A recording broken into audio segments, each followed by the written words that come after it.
यानी विश्वास की बहाली, यानी विश्वास को बुलाना। विश्वास आ गया, विश्वास पहले से आ चुका है, विश्वास हो चुका है अब। यह है तो हमारा फर्स्ट टॉपिक है, हमारा फर्स्ट है निशस्त्रीकरण।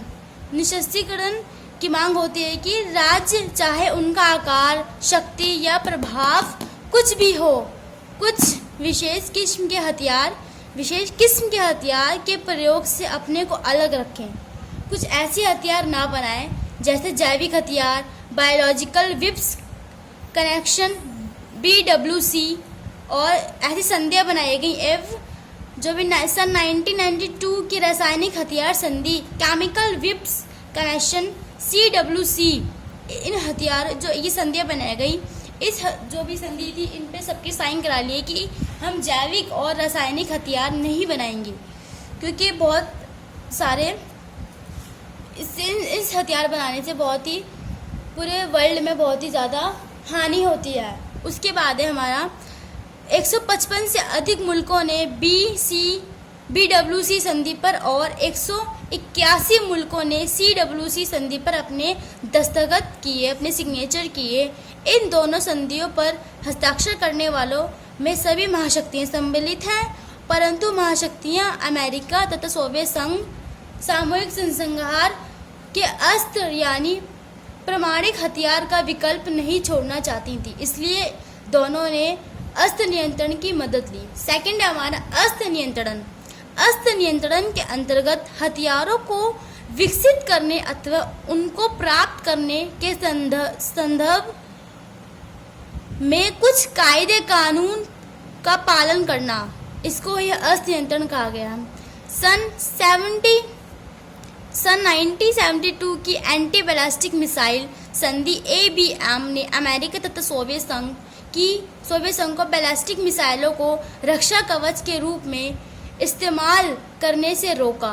ऐसे पक्षों से आक्रमण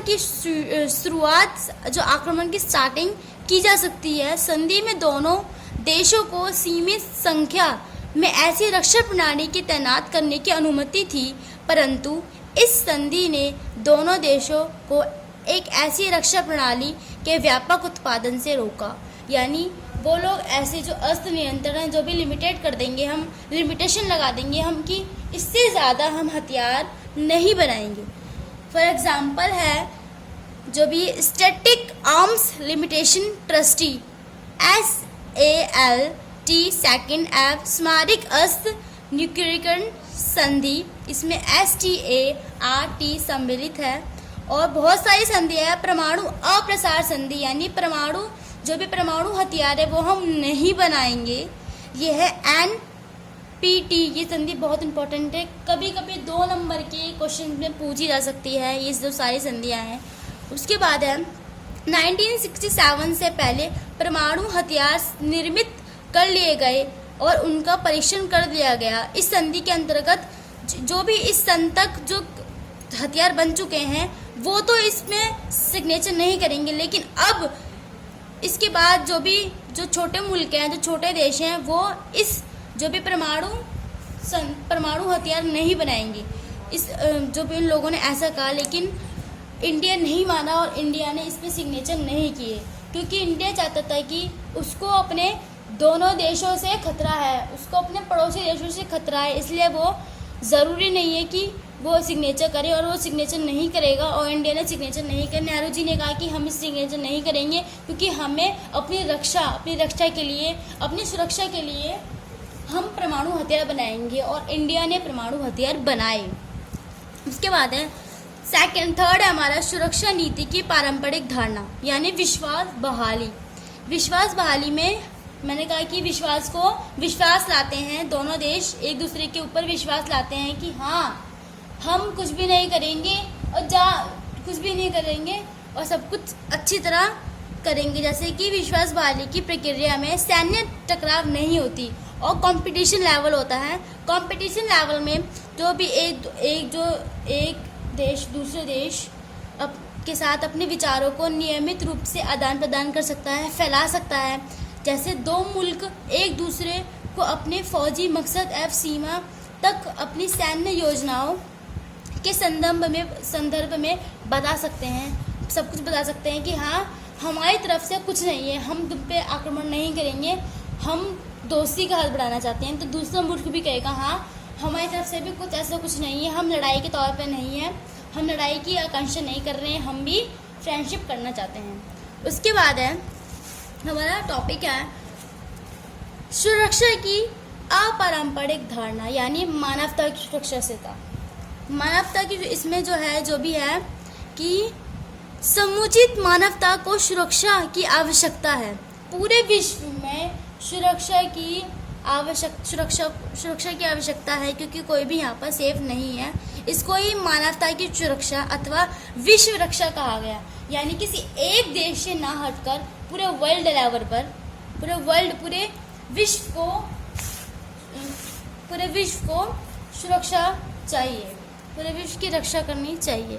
उसमें हमारा फर्स्ट है कि मानवता की रक्षा का विचार जनता जनार्दन की सुरक्षा को राज्य की सुरक्षा से बढ़ाकर मानवता की सुरक्षा को दिया गया। ये दोनों आपस में पूरक हैं। उसके बाद है कि मानवता की सुरक्षा के सभी समर्थ यही स्वीकार करते हैं कि इसका प्राथमिक लक्ष्य व्यक्तियों की रक्षा है। खैर इस बात पर मतभेद है कि ठीक कौन कौन से खतरे हैं जिससे हमें सुरक्षा करनी चाहिए। अब खतरे आ गए कि खतरे कौन कौन से हैं कि जो हम अपनी सुरक्षा करें। तो फर्स्ट है कि मानवता की सुरक्षा की अर्थ लेने के बाद समर्थकों का जवाब दिया है कि बहुत सारे हिंसक खतरे यानी खून खराबे से बचाने पर होता है, ताकि खून खराबा ना हो। संयुक्त राष्ट्र संघ यानी यूएनओ के भूतपूर्व महासचिव कोफी अन्नान के विचार में ऐसे समर्थक यानी व्यक्तियों और समुदायों को अंदरूनी खून खराबे से बचाना मानवता की सुरक्षा का विस्तृत आशय लेने वाले परोपकार तर्क देते हैं कि खतरों की सूची में अकाल, महामारी, आपदाएं को भी सम्मिलित किया जाना चाहिए। हाँ, यही खतरे हैं कि जिससे पूरे वर्ल्ड को बहुत ही ज़्यादा खतरा है। उसके बाद है क्योंकि ये सब युद्ध, जनसंहार और आतंकवाद साथ मिलकर जितने लोगों को मारते हैं उससे कहीं अधिक लोगों को अकाल, जितना आतंकवाद मारता है ना उससे कहीं ज़्यादा लोगों को अकाल, महामारी और प्राकृतिक आपदाएं जैसे भूकंप, भूस्खलन, सुनामी आने को इस सब कुछ ज़्यादा ही जनसंहार इन सब से होता है, कुछ जनहानि इन सब से होती है। उसके बाद है कि सबसे जो भी सुरक्षा की अपारंपरिक की धारणा सबसे एग्जैक्ट जो मीनिंग है वो है अभाव से मुक्ति, भय से मुक्ति।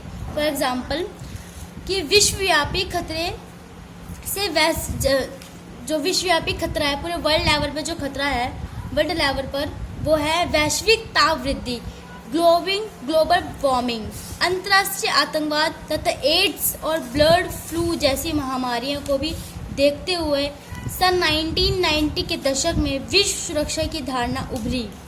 यही इसको कहा गया है कि हाँ सब लोगों को यहाँ इस पे ध्यान देना चाहिए, सिर्फ अपने देश के अंदर ही नहीं, देश के बाहर पूरे वर्ल्ड लेवल पर ही ये ध्यान देना चाहिए कि कहीं वैश्विक जो ग्लोबल वार्मिंग है वो भी बहुत बड़ा खतरा हो सकती है पूरे वर्ल्ड पर। तो ये तो आपको पता ही होगा कि जो भी समुद्र तल के जो भी पास जो शहर हैं वो धीरे धीरे डूब रहे हैं, क्योंकि सारे जो ग्लेशियर्स हैं वो पिघल रहे हैं। पिघलने के कारण जो जल है, जो पानी का बहाव है वो ज़्यादा ऊपर आ रहा है, और जिससे जो समुद्र तल के जो किनारे पे जो लोग हैं, जो सारे देश हैं जैसे मुंबई और लंदन वगैरह, वो सारे डूबने की कगार में आ गया। डूबेंगे तो वो लोग कहाँ जाएंगे? जनहानि होगी, और अगर जनहानि नहीं हुई, बहुत कम हुई, तो वो लोग अपने आगे देश में चले जाएंगे, जिसको वो शरणार्थी कहेंगे। ठीक है, इससे शरणार्थियों की समस्या भी उत्पन्न होती है। तो जो भी ग्लोबल वार्मिंग है ये बहुत ही ज़्यादा इम्पॉर्टेंट खतरा है पूरे वर्ल्ड के लिए, और हमें इससे निजात पाने के लिए एकजुट होना पड़ेगा। ऐसे नियम बनाने पड़ेंगे जो पूरे वर्ल्ड के एक एक देश उसको मतलब लागू कर सके या फिर समझ सके। सो है हमारा टॉपिक, एक और टॉपिक है खतरे के नए स्रोत। ये टॉपिक बहुत ही ज़्यादा इम्पॉर्टेंट है।